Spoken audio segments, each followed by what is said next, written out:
con chim nó hót trên cành tre.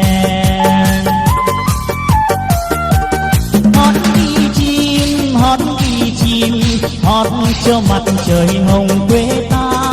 Hót đi chim, hót đi chim, hót cho đời nhọc nhằn trôi xa.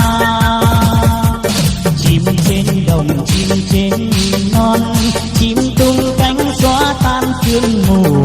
Chim trong hồn, chim trong tim, ôi thương quá tiếng chim Việt Nam. Hoa cúc vàng trên sân anh, xinh như áo mới em ngày nào.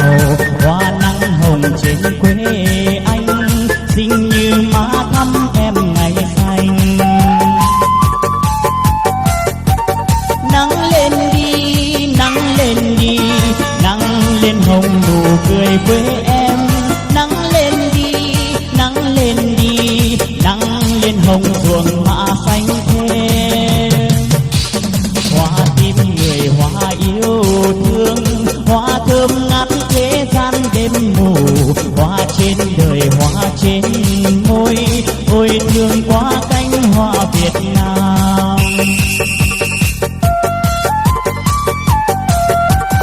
Bao nhiêu đèn, bao nhiêu hoa, bao nhiêu nến thắp lên trong hồn. Yêu quê mẹ, yêu quê cha, yêu luôn những mái tranh làng xa. Thắp tim lên, thắp tim lên, thắp cho tình người dậy trong ta. Thắp tim lên, thắp tim lên, thắp cho mặt trời dậy trong ta. Yêu thương người, yêu thương ta, yêu luôn những thú hoang rừng già. Yêu bạn bè như yêu ta, yêu thương quá trái tim Việt Nam.